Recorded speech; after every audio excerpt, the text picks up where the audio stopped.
Bonsoir à tous, j'espère que vous m'entendez. Je dois faire un petit test micro parce que je voudrais absolument savoir. Ah non, c'est pas Strauss, pas du tout, c'est Rossini. Donc voilà. Donc est-ce que vous m'entendez là? Très- C'est très important parce que...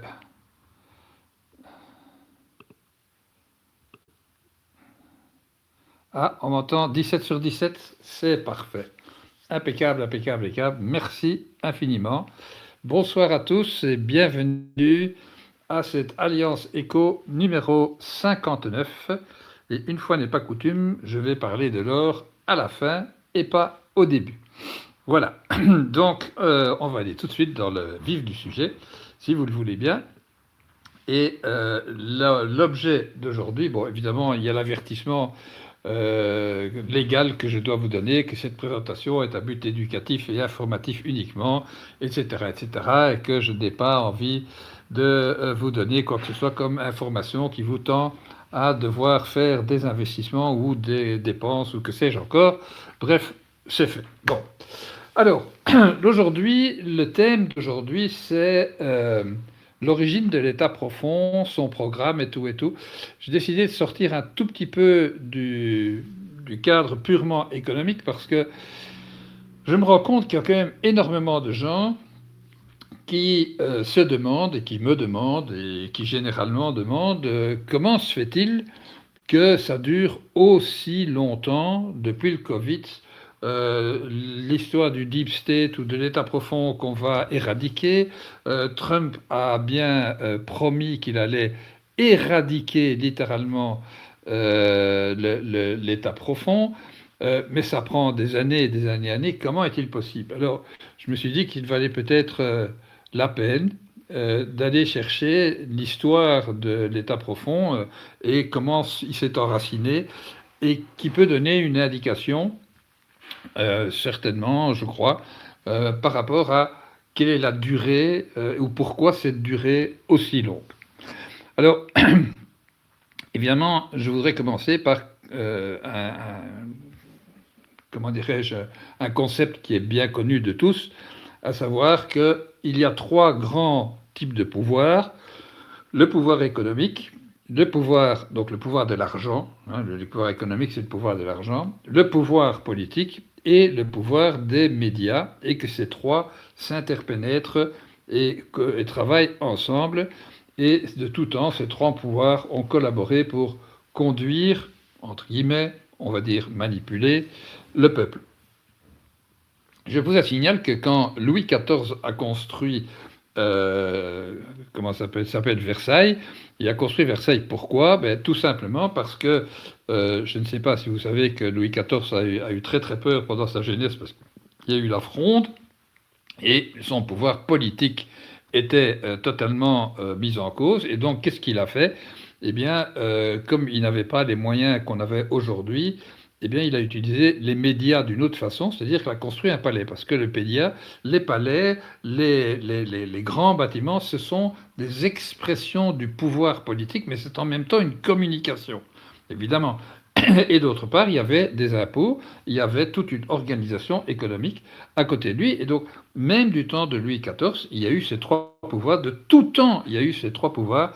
Et les gouvernants ont toujours utilisé les moyens de communication à leur disposition pour manipuler et donc conduire le peuple. Voilà. Alors, ça c'est quand même fort important ce que je vous dis parce que si on ne comprend pas ça, oh là là, il y a ma flèche qui ne veut plus revenir. Ah, voilà. Si on ne comprend pas ça, eh bien évidemment, il faudra revoir un petit peu votre façon de penser parce que je vous garantis que c'est tout à fait exact. Je vais enlever les bannières qui sont ici parce que je voudrais que l'écran soit complètement libre de toute entrave. Voilà.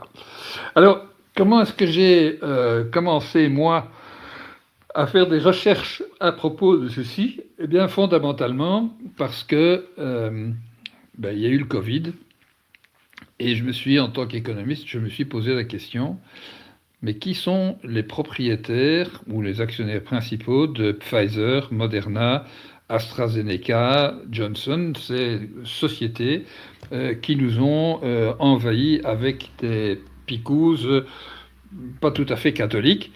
Et eh bien, on s'est rendu compte très très vite, ou je me suis rendu compte très très vite, que les plus gros investisseurs, les plus gros propriétaires, ceux qui menaient la danse financièrement dans ces sociétés, eh bien, curieusement, ce sont les 3 plus grosses sociétés d'investissement du monde, à savoir BlackRock, Vanguard et State Street.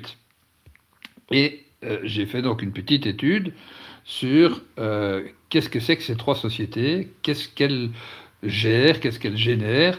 Eh bien, sachez que BlackRock possède en titre, donc elle est propriétaire d'entreprises, d'un nombre invraisemblable d'entreprises, dont évidemment les 3 sociétés. Il n'y a pas que ça. Elle possède pour 40 milliards de dollars de titres d'entreprise, donc c'est absolument colossal. Vanguard possède pour 12 000 milliards de titres d'entreprise, d'actions, donc elle est actionnaire pour 12 000 milliards, et State Street Portfolio est propriétaire de 5 660 milliards. C'est absolument énorme, ça fait 31 700 milliards, c'est l'équivalent de la dette américaine, et c'est 30% de l'économie du monde est contrôlée par ces 3 sociétés. Je ne sais pas si vous vous rendez compte de l'énormité de ces sociétés, qui évidemment sont aussi actionnaires les unes des autres, bien entendu. Et donc, quand on voit ça, on se dit, bon Dieu, comment est-ce possible que des monstres comme ça puissent gérer l'économie du monde, littéralement? Mais il y a encore une autre question qu'on peut se poser aussi, c'est, ok, mais ça, ce sont des sociétés, qui sont les actionnaires principaux de BlackRock, de Vanguard et de State Street? Et ça, c'est quand même une autre question importante. Eh bien, ah oui, ce que j'ai oublié de dire, c'est évidemment que ces sociétés sont aussi les propriétaires des grandes agences mondiales, à savoir Associated Press et United Press International, qui sont des grandes agences de presse des États-Unis, Agence France Presse pour le monde francophone, Reuters en Angleterre, DPA, Deutsche Presseagentur pour l'Allemagne, ANSA pour l'Italie, EPE pour l'Espagne, etc., etc. Donc ce sont ces sociétés-là qui, en fait, sont propriétaires des médias, parce que les agences de presse, c'est les médias, et ces médias transmettent leurs informations à toutes sortes de journaux et de radios, et c'est pour ça qu'on voit un peu partout exactement les mêmes phrases qui sont dites par les mêmes, comment dirais-je, comment ça s'appelle ça, des présentateurs de télévision, présentateurs de nouvelles, qui annonnent exactement la même chose en italien, en espagnol, en français, etc., etc. Ma chérie, je peux te demander un verre d'eau, s'il te plaît? Un verre d'eau, je peux te demander un verre d'eau? Voilà. Donc, ça, c'est important. Alors, qui sont derrière toutes ces sociétés? Ben, c'est pas très extraordinaire ce que je vais vous raconter, parce que vous vous en doutiez évidemment. Eh bien, ce sont des très, très, très, très grandes familles, ce qu'on appelle les 13 familles qui possèdent le monde.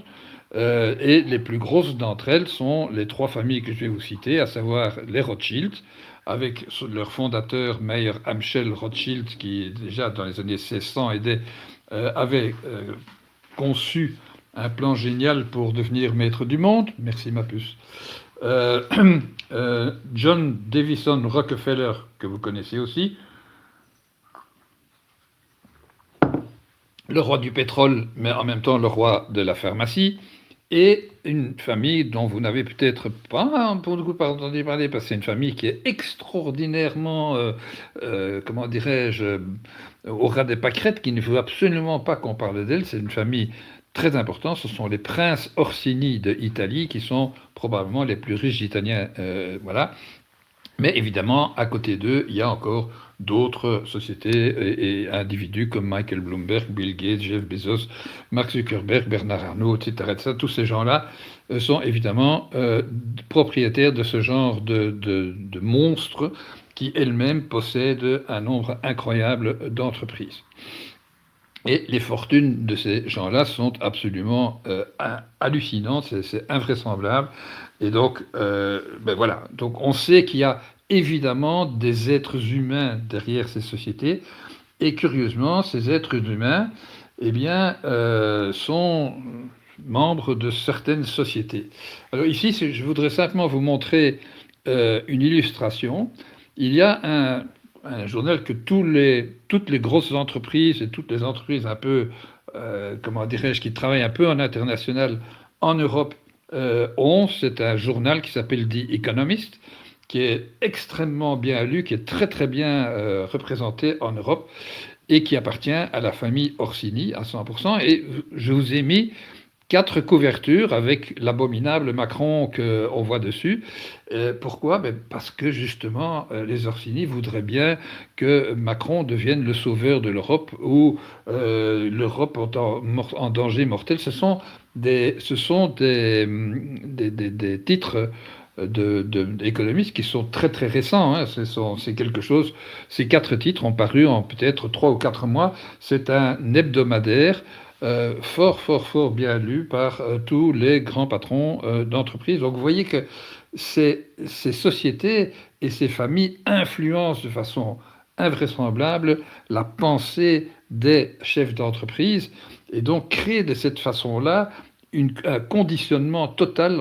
Je vais parler de conditionnement. C'est vraiment un matraquage sans fin à travers la presse. Et nous aussi, eh bien, les chaînes de télévision leur appartiennent aussi, et donc par conséquent, nous sommes matraqués par ces genres de personnes qui elles-mêmes ont des intérêts privés très très importants dont je vais parler évidemment.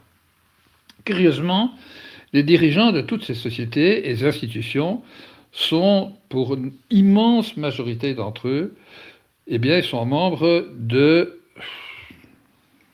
sociétés qui ne sont pas si secrètes que ça, mais enfin, on les appelle des sociétés secrètes, les francs-maçons, les Illuminati, le groupe New Age, les groupes des humanistes, il y en a plusieurs, qui ont tous au départ des origines historiques liées à des philosophies, à des façons de penser de la société ou à propos de la société. Et la société qui s'est le plus étendue dans le monde occidental et même dans le monde entier, ce sont les francs-maçons. Alors au départ, la franc-maçonnerie vient littéralement des maçons. C'était l'association des constructeurs d'immeubles, si vous voulez. C'était ça, c'était rien de plus, c'était une organisation purement professionnelle, mais qui, au fil du temps, a commencé à s'intéresser à l'ésotérisme, s'intéresser à la Kabbale, s'intéresser à toutes sortes de façons de penser et à créer certaines, on pourrait dire, doctrines. Voilà. Et il y a un personnage dont je vais beaucoup parler ce soir, qui est le fondateur des Illuminati, et qui a, de par son influence, et pas lui directement qui s'est introduit auprès des francs-maçons, mais ses pensées ont fortement poussé les gens et les dirigeants des Illuminati du groupe New Age et humaniste de pénétrer la franc-maçonnerie. Et donc les francs-maçons sont un peu maintenant, je dirais, le groupe le plus important qui sont, comment dirais-je, des courants de pensée qui influencent les dirigeants d'entreprise, les dirigeants politiques, les dirigeants des médias, les dirigeants de l'art, les universités, etc., etc. Ils sont un peu partout. Et il faut comprendre que ces gens-là ont un programme bien établi que je vais maintenant illustrer. Il faut comprendre que ces gens qui sont issus de la franc-maçonnerie essentiellement ont tout pénétré, mais absolument tout. Ils ont placé leurs membres à la tête de l'ONU, à la tête de la Commission européenne, ils ont à la tête de l'OTAN, à la tête de l'Organisation mondiale de la santé, mais aussi, bien évidemment, à la tête des grandes banques telles que la donc la Federal Reserve Agency, donc la Fed, la BCE, le Fonds monétaire, la Banque mondiale, la Banque de règlements internationaux, tous ces organismes supranationaux non élus sont tous noyautés par des personnes qui viennent de ce monde-là, qui viennent du monde généralement de la franc-maçonnerie. Attention, je vais être prudent parce que je ne vais pas dire que tous les francs-maçons sont dangereux, n'en est pas la question, on va y revenir, une certaine catégorie d'entre eux, oui. Ils sont aussi, évidemment, à l'origine, enfin pas tout à fait à l'origine, du club Bilderberg. Le club Bilderberg a été créé au départ par le prince héritier de Hollande, qui est un nazi notoire, et le club Bilderberg a pour but de rassembler des politiques et des gens des grandes entreprises pour définir comment sera le monde de demain. Il y a eu un livre qui a été écrit par Daniel Estulin, le club Bilderberg, l'histoire secrète des maîtres du monde. Je vous invite vraiment, mais ce qui est très très étonnant, c'est que vous retrouvez dans le club Bilderberg, le club de Rome dont je vais parler, le Forum économique mondial, tous ces gens-là se retrouvent toujours à la tête de ces organisations.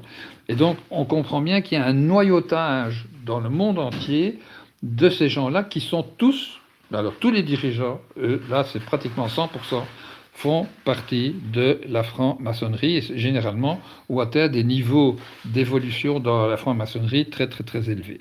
Donc vous voyez ici un dessin du club Bilderberg. Ici vous avez un petit noyau qui est 100% à la franc-maçonnerie, pardon.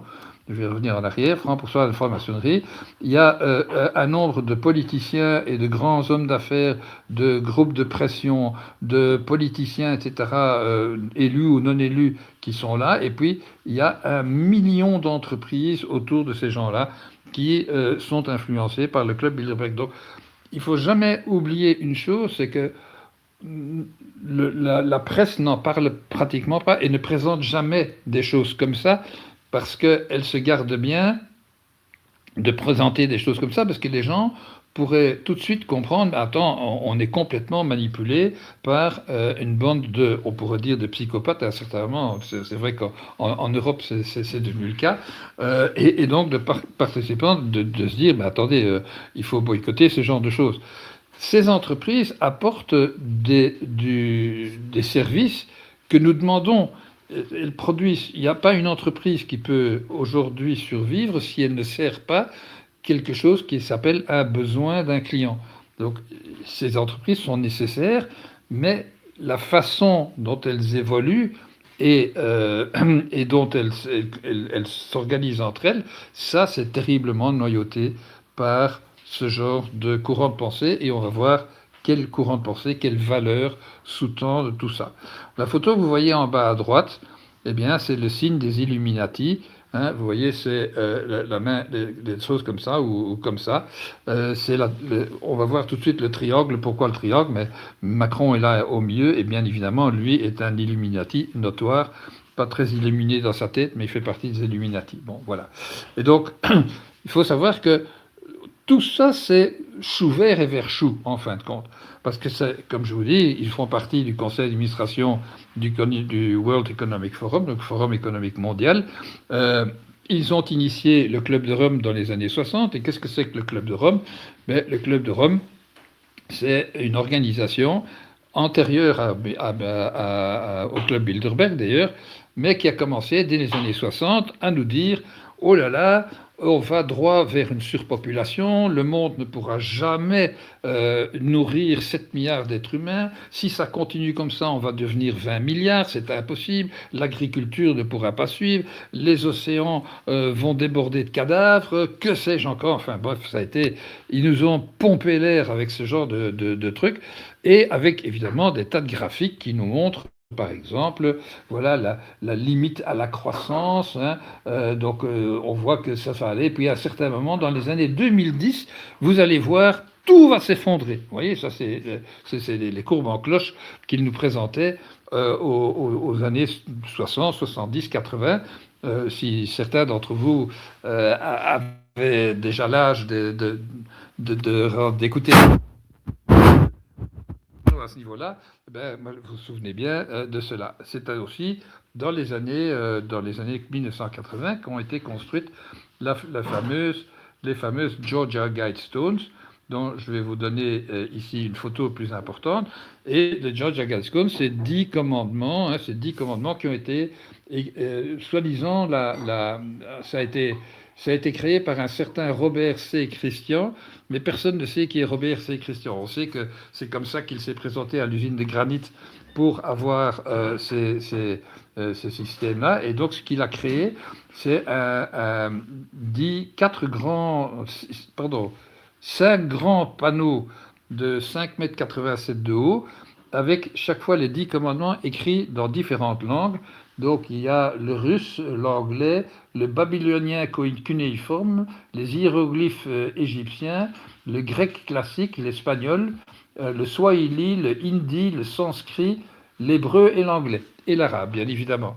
Et donc, vous voyez ici la colonne avec les 10 commandements des Guidestones en anglais, que vous voyez ici, je vous ai traduit ça en français. Donc, les 10 commandements, c'est maintenir l'humanité en dessous de 500 millions d'individus et en perpétuel équilibre avec la nature. Guider judicieusement la reproduction afin d'améliorer l'adaptabilité et la diversité. Donc, guider la reproduction, c'est bon, on élimine et puis on va essayer de voir un peu comment on peut essayer de contrôler la reproduction humaine. Bien évidemment, en dessous de ça, ils disent oui, mais non, on parle de la reproduction générale des plantes, etc., etc. Enfin, vous voyez, c'est le genre de trucs un peu bizarres qui ont été construits. Le fameux Christian, on ne sait absolument pas qui c'est. Il n'y a jamais personne qui a retrouvé ce monsieur. Donc, c'est très bizarre, quoi. Bon, à un certain moment, vous savez aussi, je crois que c'est en 2000, on a eu le Covid en 2021, c'est ça?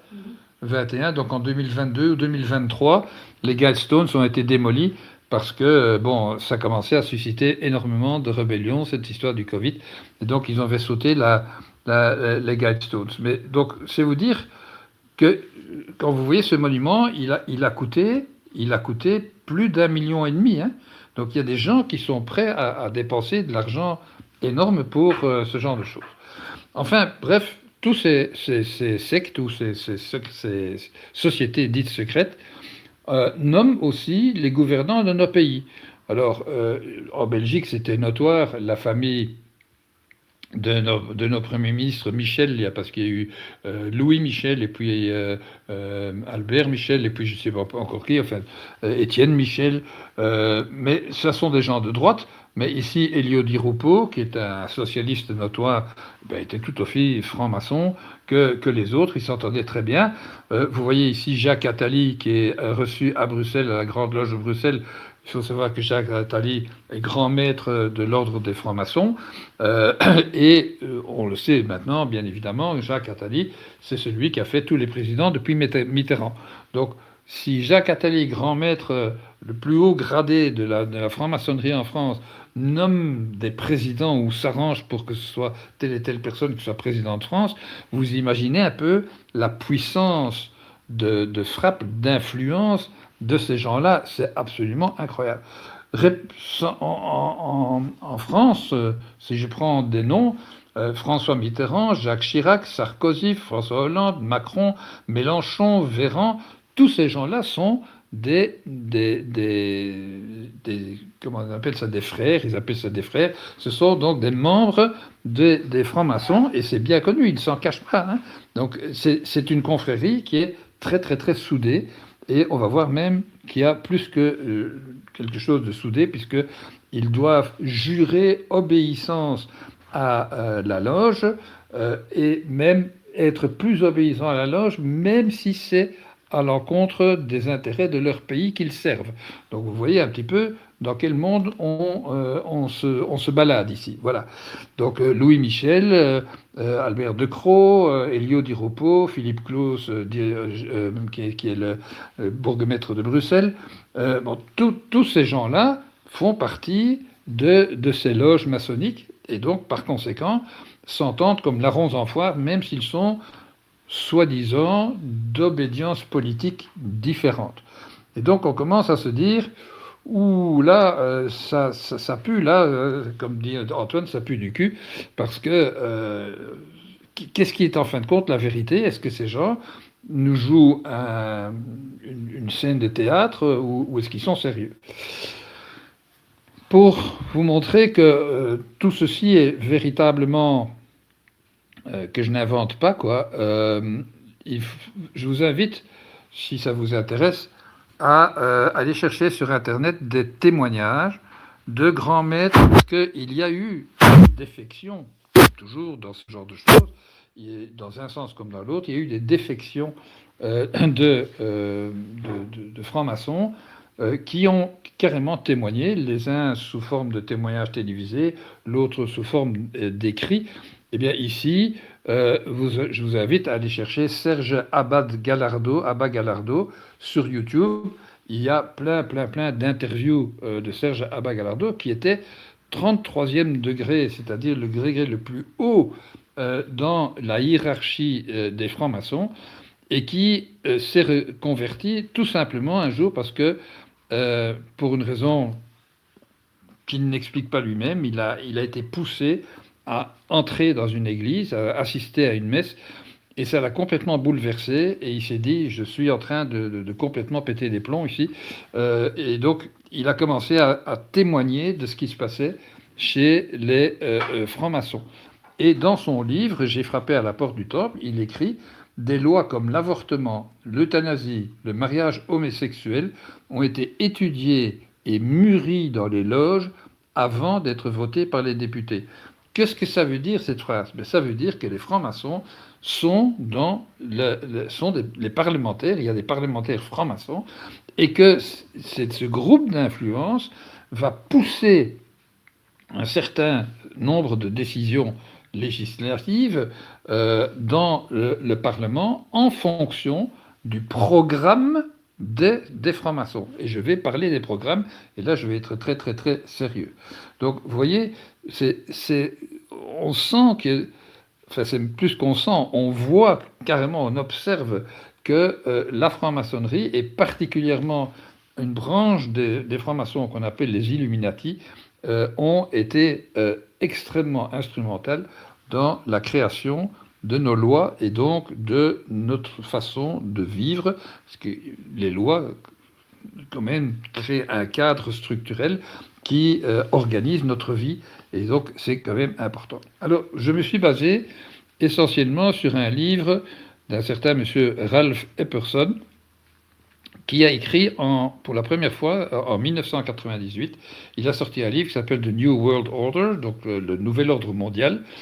Ce monsieur a passé 27 ans de sa vie, 27 ans, à étudier tous les écrits, toutes les conférences, toutes les publications, tous les reportages, etc., qu'il pouvait trouver à propos des Illuminati. Je vais parler tout de suite de ce que c'est que les Illuminati. Et particulièrement, il a étudié évidemment les écrits de Adam Weishaupt, de Albert Pike et de Manly P. Hall. Je vais citer ces gens-là tout de suite. Et donc, il a décrit vraiment ce que c'est.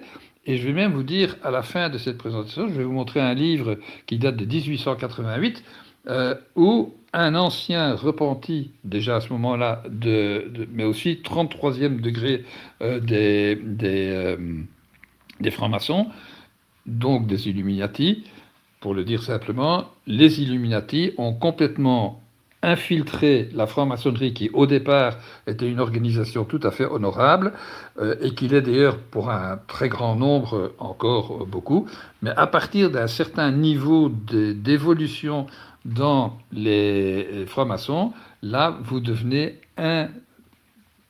irrévocablement un Illuminati. Et donc les Illuminati ont carrément infiltré les francs-maçons et sont arrivés à la plus haute place, c'est-à-dire 29e, 30e, 30, 31, 32 et 33e degré, qui est le plus haut degré des Illuminati de la confrérie des Illuminati, pardon, de la loge écossaise, qui est la plus influente parmi les francs-maçons. Eh bien, ces gens-là sont les maîtres du monde, littéralement, mais on ne le sait pas. Et généralement, ce sont des gens qui ne sont jamais mis en avant, mais qui sont quand même incroyablement influents, comme un Jacques Attali, par exemple. Alors, parlons maintenant donc des Illuminati et de comment sont nés les Illuminati. Eh bien, les Illuminati sont nés par monsieur Adam Weishaupt, qui, tenez-vous bien, c'est un Allemand, un Bavarois, qui a été professeur de droit canonique à Ingolstadt, en Bavière, et qui a fondé en 1776 les Illuminés de Bavière. Alors, les 1776, c'est pas innocent parce que ça doit vous rappeler une autre date, 1976, je ne sais pas si vous vous souvenez, mais c'est la date de la Déclaration des droits de l'homme aux États-Unis. Et donc, non, c'est pas la Déclaration des droits de l'homme, c'est l'indépendance des États-Unis, 1776. Donc, c'est la Constitution des États-Unis. Et c'est vraiment important ça, parce que ce sont deux dates qui coïncident parfaitement et il y a un lien via Albert Pike.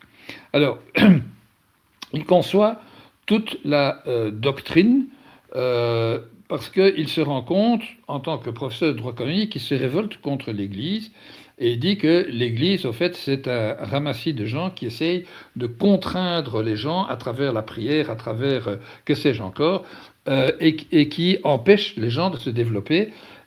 On est aussi en 1770 en plein dans Rousseau, dans le siècle des Lumières, c'est-à-dire le siècle de la raison, d'accord? Et donc, il veut remplacer le catholicisme par une religion de la raison et former une élite morale et perfectible, transformer la société de l'intérieur à travers des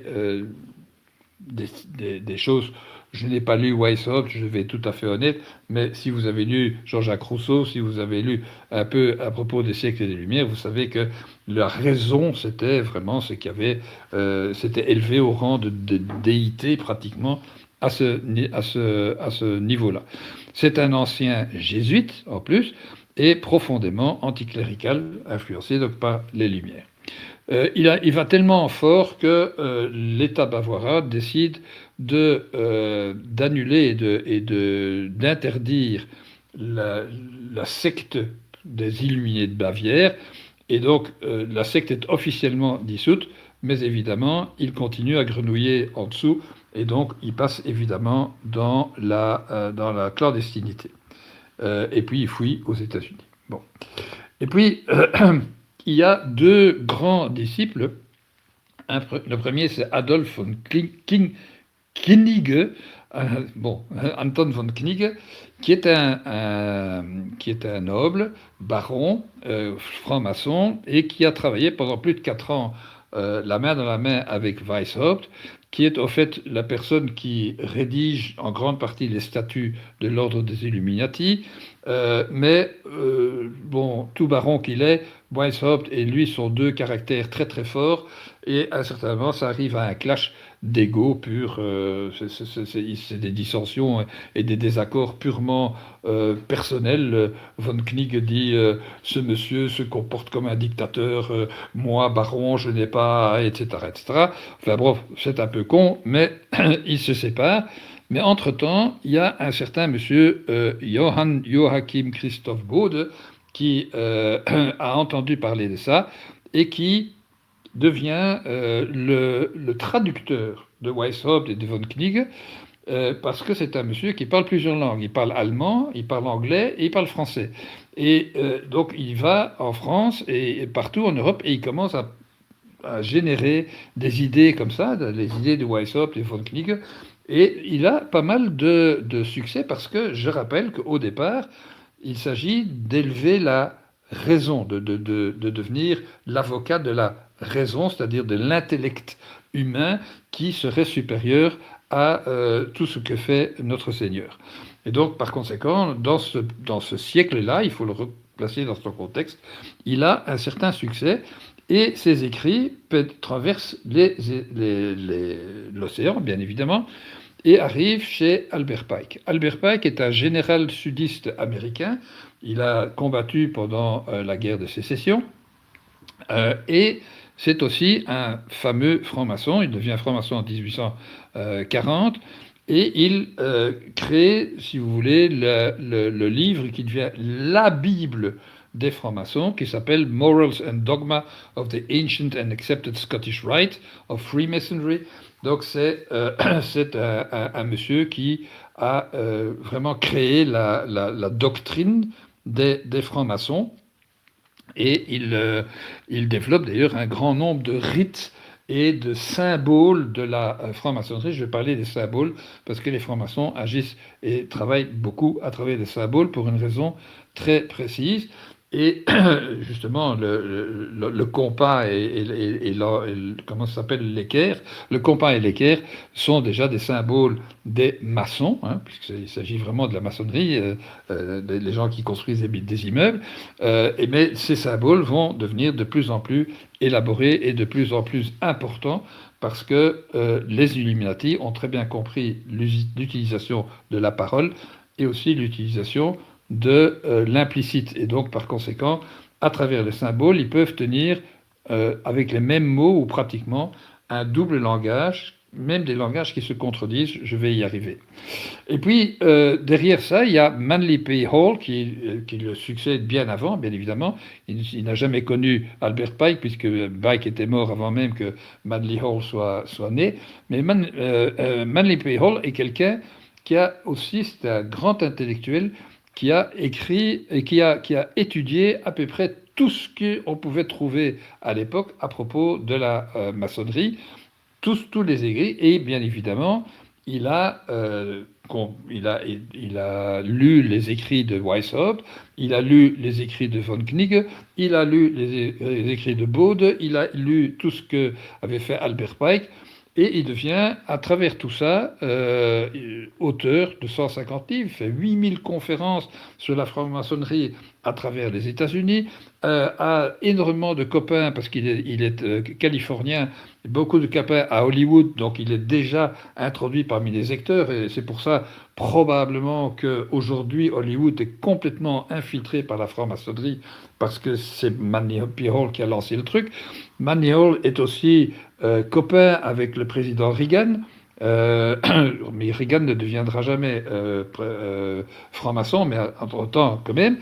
Et il écrit un livre qui est au fait un résumé, si vous voulez, de tout ce que les francs-maçons ont d'écrits ésotériques. Il étudie ça. Donc il appelle ça The Secret Teachings of All Ages, ça veut dire les enseignements secrets de tous les âges, qu'il publie en 1928. Il devient franc-maçon après. Donc il a vraiment fait des études avant de devenir franc-maçon.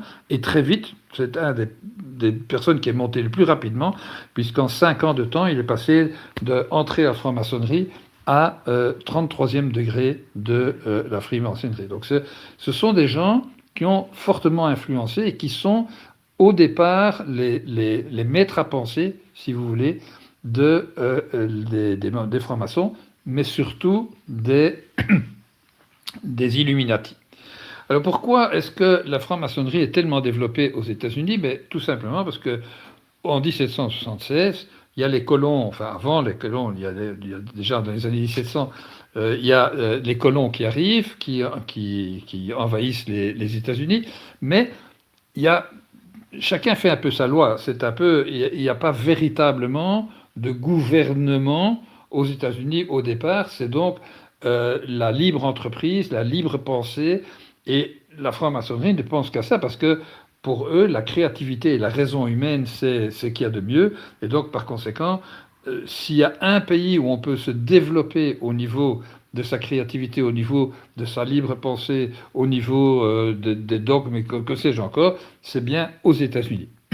Les États-Unis ne sont pas le centre historique de la franc-maçonnerie. C'est plutôt né avec Weishaupt via l'Angleterre, via les écrits en Angleterre et en Écosse au début du XVIIIe siècle. La première grande loge de Londres date de 1717, donc voilà, ça date même d'avant Weishaupt, mais ça n'était pas encore un mouvement politique aussi important et politique et comment dirais-je, d'organisation morale de la société, avec leur morale évidemment, comme ce l'est devenu après Weishaupt. Et donc, il faut savoir que des États-Unis, par exemple, on estime qu'il y a 870 000 francs-maçons aux États-Unis qui sont dans tous les postes clés. Ils sont dans l'armée, ils sont dans la justice, ils sont dans l'économie, ils sont dans la politique, ils sont dans les finances, ils sont absolument partout, dans les universités, dans l'art, absolument partout. Et donc, vous vous rendez compte si aujourd'hui il y a 870 000 francs-maçons qui ne sont pas nécessairement tous à des postes clés, mais sur ces 870 000, il doit y avoir au moins une centaine de milliers qui sont vraiment à des postes d'influence de la société. Et donc, éradiquer 100 000 personnes, c'est pas rien. Et puis en plus, il faut pouvoir avoir un acte d'accusation qui tient la route. Parce que c'est pas parce qu'on est nécessairement franc-maçon qu'on est nécessairement une mauvaise personne. Il faut pas confondre. On n'est pas nécessairement un criminel quand on est franc-maçon. Quand on est 33e degré, on commence à devenir quand même un petit peu suspect de choses pas catholiques. Ça, c'est vrai. Bon. En France, par exemple, eh bien, on estime qu'il y a à peu près 130 000 francs-maçons à des postes clés en France. 130 000, c'est pas rien. Et ce sont des postes clés. Ça veut dire quoi? Le président de la République, évidemment, en est un. Les premiers ministres en sont nécessairement. Tous les ministres le sont. Qu'ils soient de gauche, de droite, de centre, de n'importe où, ils font tous partie des loges. Les préfets le sont nécessairement. Les directeurs de police, les généraux d'armée, etc. Tous les postes clés sont infiltrés par ces gens-là. Donc il faut bien vous rendre compte que ce n'est pas évident de liquider tout ça en quelques mois. Ça prend du temps, nécessairement. Il faut les prendre la main dans le sac et tout. C'est pas vraiment facile.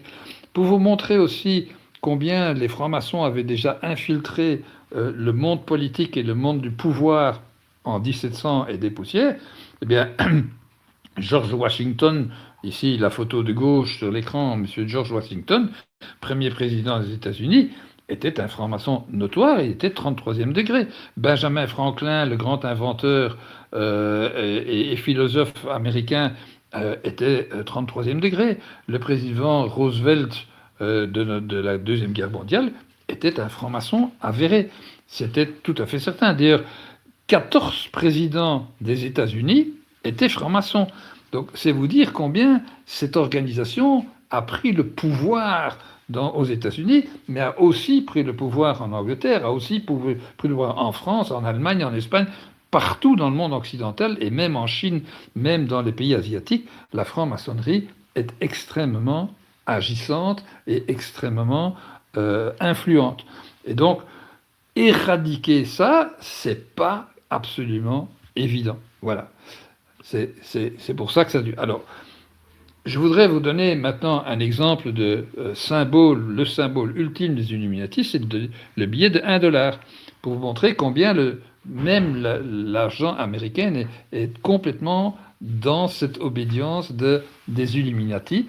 Et plus particulièrement, quand vous voyez ici, sur le billet, vous voyez ici le sigle des États-Unis, mais surtout, je vais me concentrer sur cette partie-ci du billet de 1 dollar, c'est-à-dire le cercle avec la pyramide. Chaque petit point de ce cercle ici est un symbole maçonnique. Chacun. Par exemple, le plus gros clin d'œil, si je puis le dire, c'est l'œil au-dessus de la pyramide, d'accord? Et l'œil représente la raison omnisciente. Vous allez voir d'ailleurs plus loin qu'il y a le sigle spécifique des Illuminati. Le sigle spécifique des Illuminati, c'est justement cet œil dans ces espèces de rayons de soleil. Et l'œil, c'est quoi? Pour eux, symboliquement, c'est l'œil de la raison, c'est l'œil de la raison omnisciente, c'est l'œil qui voit tout, qui comprend tout, qui peut tout inventer, etc., etc. Et donc, il y a encore des mots en latin, annuit coeptis novus ordo seclorum, qui veut dire annuit favorise, coeptis les entreprises, appelez ça les entreprises, les aventures, les initiatives, hein, tout ça c'est coeptis, voilà, donc c'est entreprise entre guillemets, et prenez-le au sens le plus large possible.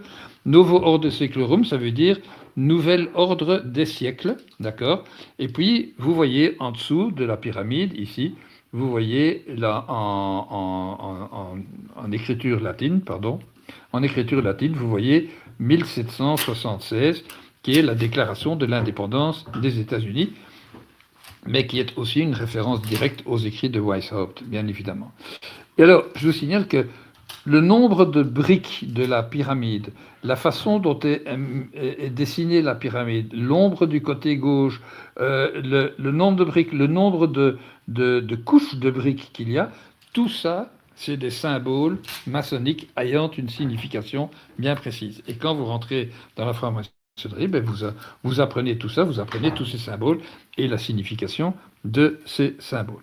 Mais donc en réalité, le billet de $1, il dit, eh bien voilà, c'est la raison omnisciente favorise les entreprises du nouvel ordre des siècles, donc du nouvel ordre mondial.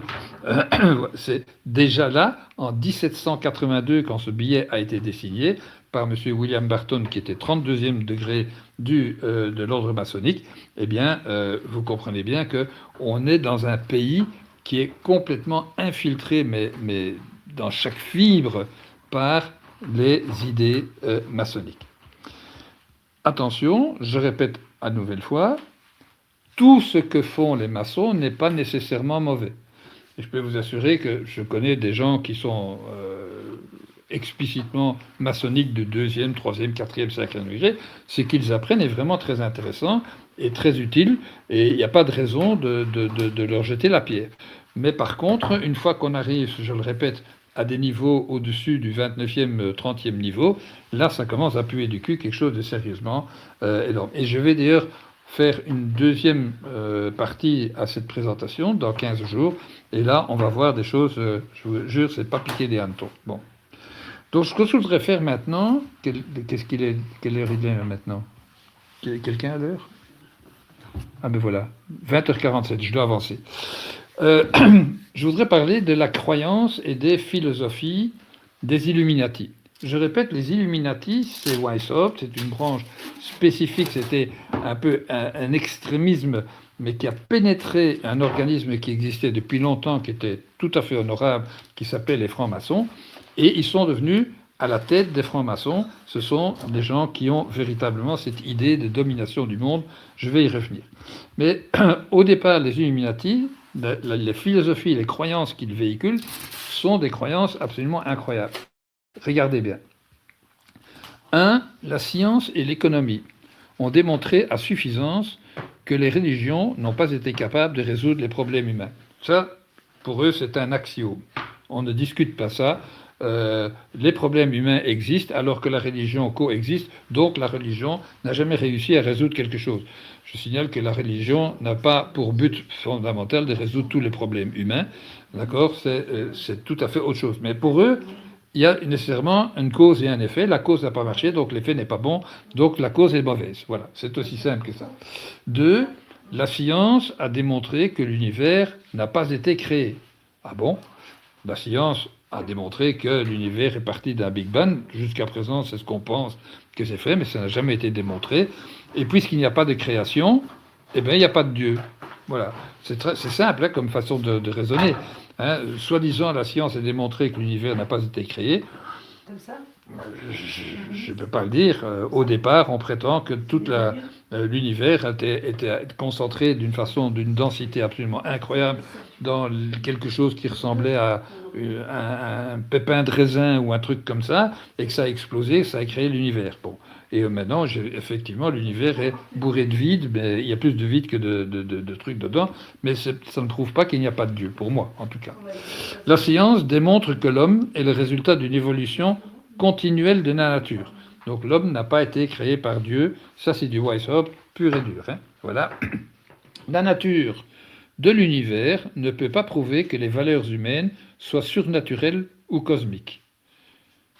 Parce que l'homme fait partie de la nature, et bien donc la nature et de l'univers même, d'accord, ne peut pas prouver que les valeurs humaines soient surnaturelles ou cosmiques. Je ne sais pas en quoi l'univers et les valeurs, pour moi, ce sont deux choses d'ordre différent. L'un, c'est de l'objet qu'on peut toucher ou pas toucher. Les valeurs, c'est du purement intellectuel. Ça n'a rien à voir avec la nature de l'univers. Enfin bon, voilà. Nous sommes convenus nous sommes convaincus, dit Weishaupt, que le temps du déisme ou de religion doit céder la place à la raison pure. Et la pure raison fait de l'homme un dieu. Alors là, vous voyez, on est totalement dans le délire, mais c'est quelque chose qui est écrit, hein, c'est écrit. Pike l'écrit, Weishaupt l'écrit, Bode l'écrit. Ce sont des choses qui sont dites et qui ont une résonance dans ce siècle-là, le 18e et le 19e siècle, mais qui continuent à être le terreau sur lequel est bâtie toute la stratégie des Illuminati. 6e point, les religions ont toujours imposé des interdits limitant la possibilité de développer la raison. Donc du coup, la religion devient l'ennemi juré de la raison. Et enfin, 7e point, la société qui en a découlé, basée sur la propriété, sur le profit et les inégalités, doit être détruite. Une économie sociale et coopérative doit être établie selon le principe de chacun selon ses capacités et ses besoins. Alors, cette phrase-ci, pour moi, elle est extraordinaire parce que quand vous voyez ce que veut faire le Forum économique mondial, ce que voulait faire le Forum économique mondial, Klaus Schwab avec son grand reset, eh bien, on s'y retrouve totalement parce que Klaus Schwab, dans son grand reset, qu'est-ce qu'il dit? Il y a une couche de super intelligents, super riches qui conduisent le monde parce que eux au moins ils savent et tous les gens en dessous c'est des cons, donc par conséquent c'est des bestiaux, on n'a aucun respect pour eux et on va créer une société à 3 vitesses avec les super riches, les productifs et les improductifs.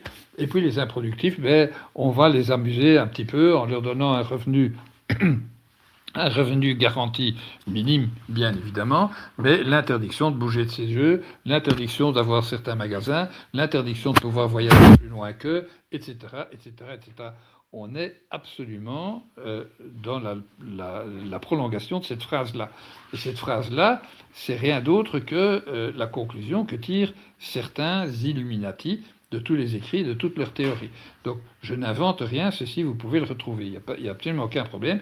Et c'est écrit tel quel, d'ailleurs, dans le livre de Ralph Epperson, qui qui a interviewé des francs-maçons, 27 ans d'études de la franc-maçonnerie. Je vous garantis qu'il en connaît un bout. Ça vaut la peine vraiment de lire ce livre-là. Et donc, le programme qui découle de ces valeurs et de ces croyances, c'est quoi? Eh bien, ça veut dire que pour que l'être humain puisse se développer correctement, il faut l'abolition de toute forme de gouvernement, donc de la monarchie, ou gouvernement organisé. Vive l'anarchie. Ça, c'est 1. 2. L'abolition de la propriété et de l'héritage. Est-ce que vous êtes en train de vous rendre compte combien en France, d'accord, on est en train de créer toutes sortes de lois et de règlements qui vont graduellement nous empêcher de devenir propriétaires. Regardez les lois sur les DPE, hein, les dépenses énergétiques. Eh bien, déjà maintenant, dès que vous êtes à un niveau X dans une maison, vous ne pouvez plus la louer, vous ne pouvez plus la vendre, bref, vous ne pouvez plus rien en faire. Et si vous n'avez plus d'argent, eh bien, la seule à qui vous pouvez donner ce qui s'appelle, selon l'État, une ruine, ben, c'est à l'État. Et de cette façon-là, l'État va de plus en plus prendre propriété. Même chose pour l'héritage. Plus on a d'enfants, plus on va diluer les propriétés, et plus on dilue la propriété, eh bien, à un certain moment, on ne va plus pouvoir supporter les frais, parce que ces propriétés ne rapportent plus. Il ne faut jamais oublier que dans le temps, la propriété, c'était la source de revenus. D'accord? Aujourd'hui, le travail a un peu remplacé cela, mais c'est pour ça qu'on a remplacé la source de revenus propriété par l'impôt sur la fortune. C'est aussi simple que ça. Tout ça sont des petits trucs qui font que on va graduellement vers l'abolition de la propriété et de l'héritage. D'ailleurs, monsieur Schwab l'avait dit, vous ne posséderez rien et vous serez heureux. Voilà, on ne pourrait plus être propriétaire. Abolition du nationalisme, du souverainisme, du patriotisme, appelez-le comme vous voulez. Les États, ça ne sert à rien, il faut quelque chose de supranational. Pourquoi croyez-vous qu'en Europe, on a accepter une immigration absolument phénoménale avec tous les problèmes que ça cause aujourd'hui? Ben, tout simplement parce que on ne veut plus de nation. On ne veut plus. L'être humain doit être réduit à quelque chose de purement rationnellement économique et consommateur. Et puis c'est time, quoi. Et c'est pour ça qu'on n'enseigne plus l'histoire à l'école. Donc il y a des tas de choses qu'on peut relier à tout ce programme. Si vous lisez ce programme, réfléchissez à tout ce que l'État nous a déjà imposé comme interdit ou direction qu'on doit prendre, eh bien, vous allez voir que c'est totalement en lien avec ce programme. Donc, est-ce que vous imaginez combien c'est difficile d'éradiquer l'État profond quand on est déjà dans un système où et le gouvernement, et les lois, et la justice, et l'armée, et l'éducation, et les universités, tout le monde travaille dans la direction de ce genre de programme-là. C'est énorme ce qu'ils ont fait.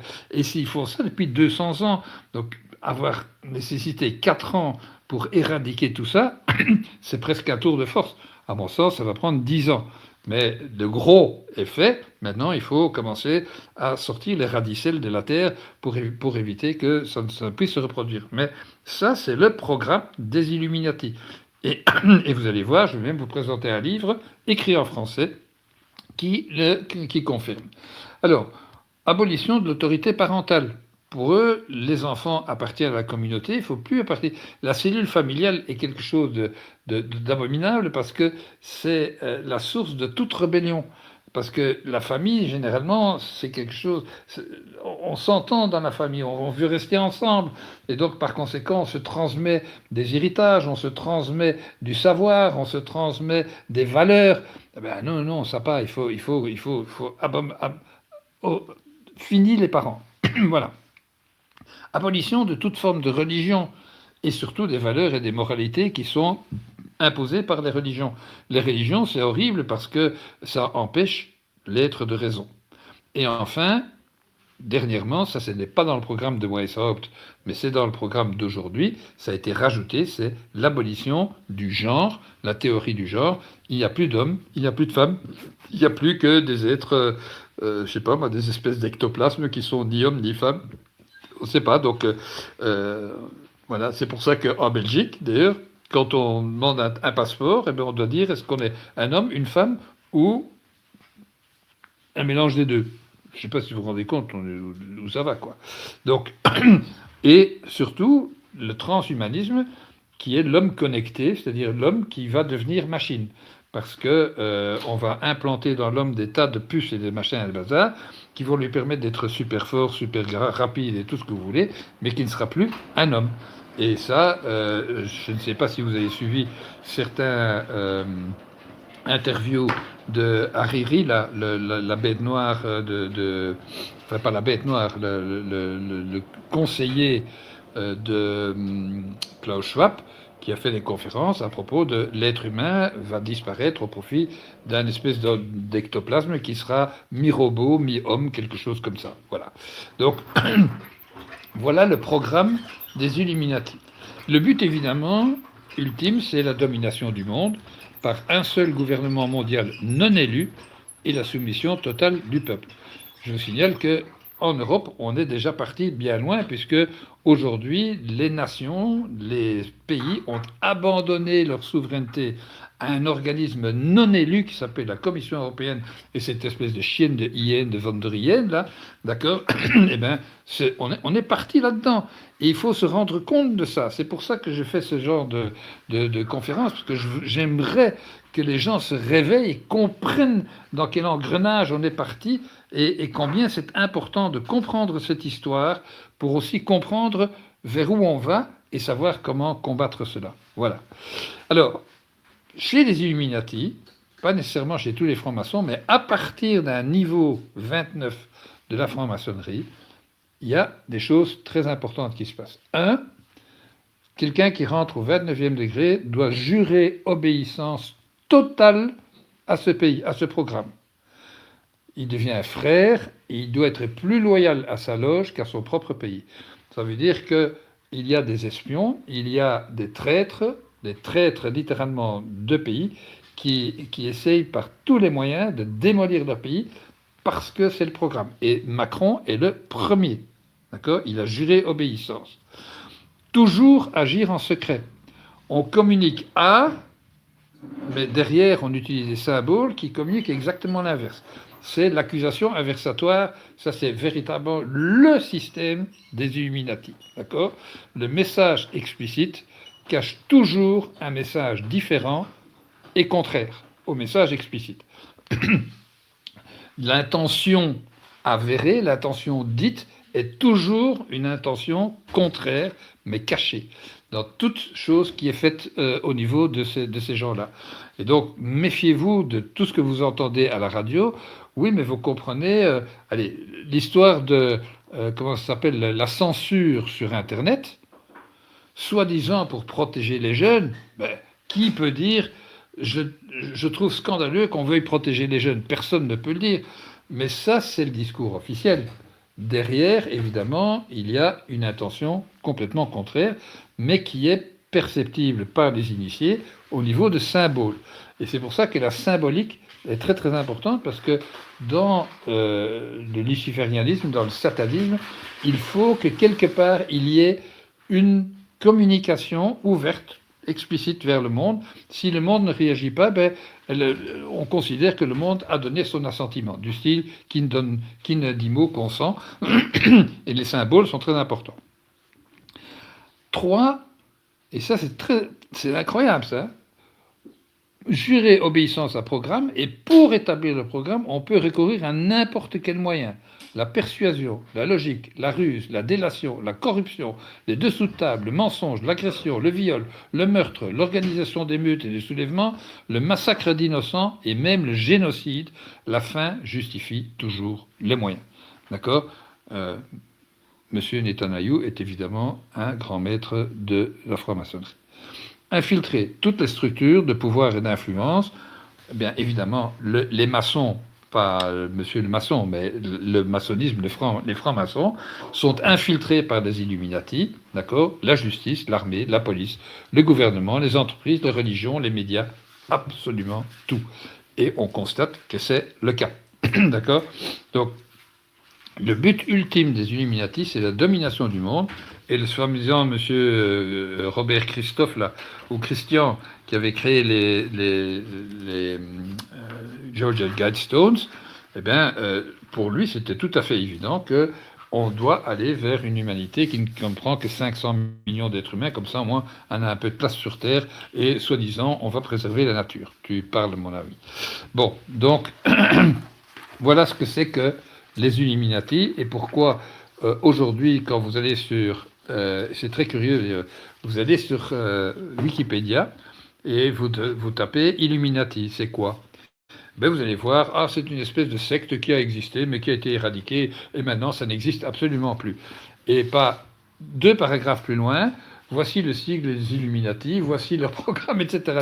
C'est incroyable. Ils se contredisent eux-mêmes, mais c'est pour vous dire combien les Illuminati sont devenus un petit groupe d'êtres néfastes qui veulent dominer le monde et qui ont intégré strictement toutes les structures organisationnelles de notre civilisation. Alors, pour vous donner quelques définitions qui ont été données par les Illuminati, monsieur Pierre-Joseph Proudhon, qui a été parlementaire en 1848, qui était un anarchiste notoire, il a écrit « Notre principe, c'est athéisme en religion, anarchie en politique et pas de propriété dans la sphère économique. » Bon, on est dedans. Quelqu'un qui a contrecarré ça, c'est George Orwell, auteur bien connu anglais, qui était complètement opposé au socialisme, qui a écrit en 1948 un livre qu'il a baptisé 1984, simplement inversé 2 chiffres.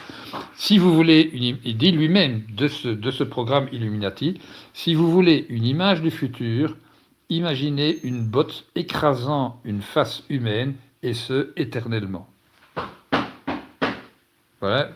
Voilà comment il voyait les Illuminati. J'ai déjà parlé de Serge Abba-Galardo, donc c'est un livre, mais il y en a un autre qui est extraordinaire. Vous voyez dans le cercle rouge, là, à gauche dans l'écran, il est marqué 8H2289. Eh bien, c'est la référence du livre Satan et compagnie, écrit par un Français, politicien français, Paul Rosen. Et ce livre est, ces références, c'est la référence de classement à la Bibliothèque de France.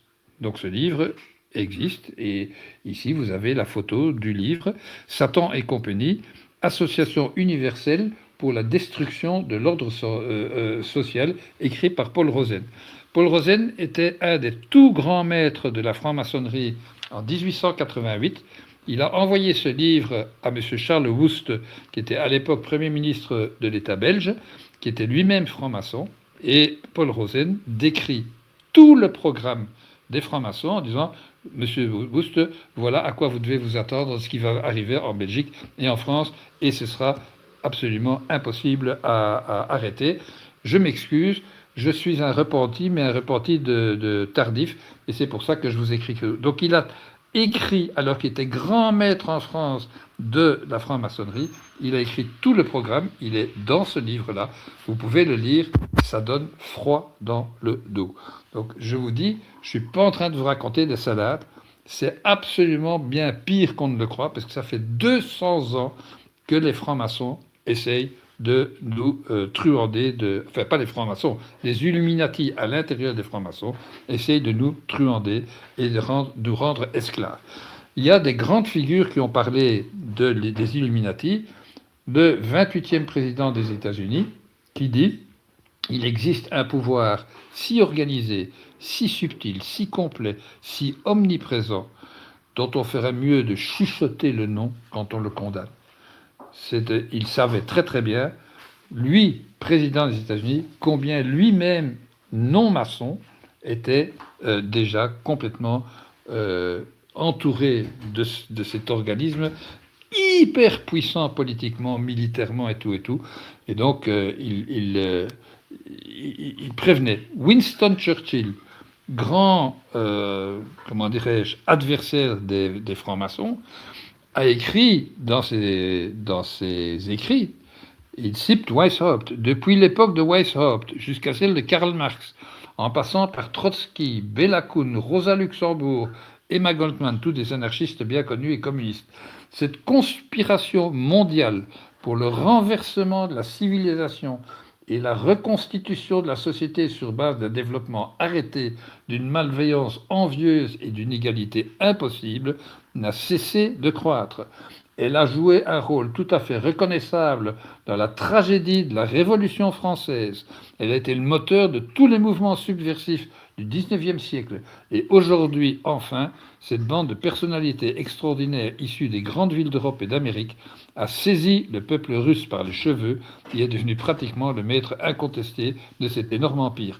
Il écrit ça en 1922, c'est-à-dire juste après la Révolution russe. D'accord ? Donc, 1932, pardon. Il écrit ça en 1932. Donc, vous voyez, il y a des figures qui sont bien conscientes de ce qui se passe. John Kennedy avait parfaitement conscience que la CIA était un nid d'Illuminati. Il n'y avait que ça. Il a dit, je vais briser la CIA en 1000 morceaux et la disperser au vent. Il a été assassiné pour ça. Par qui ? Par Alan Dulles, franc-maçon, 32e degré, qui a fait de la CIA un État dans l'État, et que Kennedy voulait révoquer suite au fiasco de la baie des Cochons. Eh bien, il a été assassiné pour ça. Donc ces gens ne reculent devant rien. Et je vous dis, là, ils ont promis, à partir du 30e degré, ils peuvent utiliser n'importe quoi, la ruse, etc., mais aussi le viol, le meurtre, l'assassinat, tout. Ben, voici la preuve. C'est impressionnant. Donc, nous, les francs-maçons et les Illuminati ont élaboré un plan depuis 200 ans. Il est toujours d'actualité. Ils ont pénétré toutes les fonctions d'influence sociale et ils nous ont complètement conditionnés. Nous sommes comme cet éléphant qui n'ose pas partir alors qu'il est attaché par une patte, par une toute petite ficelle. Il suffit qu'il fasse un petit geste et la ficelle casse. Un éléphant de 5 tonnes brise une petite ficelle de rien du tout. Mais comme il a été attaché depuis de son plus jeune âge, eh bien, il est complètement conditionné, il ne va plus s'enfuir. Et donc les actions de Trump et de Q, voilà, ont pour effet que, évidemment, ils ont dû accélérer leur programme. Ce programme est devenu visible aux yeux du monde, et d'une très grande partie de la population qui se réveille. Cet réveil est lent, c'est un réveil lent. Entre-temps, il y a un travail de nettoyage qui est fait dont on n'a pas toujours connaissance, mais on peut être certain qu'Antoine nous dit la vérité, ce travail de nettoyage est en train d'être fait. Et donc, par conséquent, on est proche de la libération, mais aller jusqu'à éradiquer les Illuminati partout où ils sont, mais il y en a des milliers et des milliers, ça va prendre un travail qui va durer probablement jusqu'en 2030.